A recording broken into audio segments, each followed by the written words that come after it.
তো আমি এখন এই ব্যাগ গুছিয়ে নিচ্ছি। আর এই ব্যাগটা অভি পেয়েছিল ওর অফিস থেকে, তো আজকে আমি এটা ইউজ করছি, মানে আজকে এটা আমি নিয়ে যাওয়ার জন্য, ব্যবহার করার জন্য বের করলাম।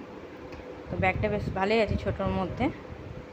আর এই যে এখন সব নিয়ে নিয়েছি, শাড়ি, জামা কাপড়, কারণ আমাদের মহোৎসব আছে আর কালকে বাড়ি যেতে হবে। তো কালকেও একটা অনুষ্ঠান আছে, সেটাও তোমাদের সাথে শেয়ার করব। তো এই যে এই শাড়িটা নিয়েছি কালকে পরার জন্য। তারপরের দিন হচ্ছে অধিবাসের দিন এই শাড়িটা পরবো, সুতির শাড়ি, কারণ খুবই গরম। রাত্রেবেলার দিকে তো প্রচণ্ড গরম থাকে আর দিনের বেলাও তাই। তো এটা রাত্রেবেলায় পরবো, অধিবাসে যেহেতু অতটা কিছু নেই।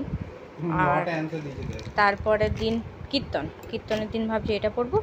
আর যেদিন মহোৎসব সেদিন এই শাড়িটা পরবো। আর সেদিন আমার নীল ষষ্ঠীর উপোসও আছে, তো সকাল থেকে উপোস হবে।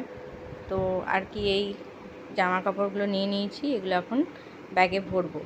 আর এদিকে বেটুরও ব্যাগটা গুছিয়ে দিয়েছি, ওর জামা কাপড়ও আলাদা করে ভরে দিয়েছি, কারণ ও হয়তো থাকতেও পারে ওখানে।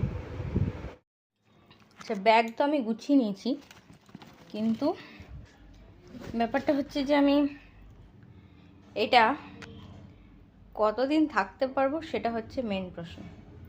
তো এখন আপাতত ব্যাগটা গুছানোই থাক। আর বেটুর ব্যাগটা তো যাবে ওখানে।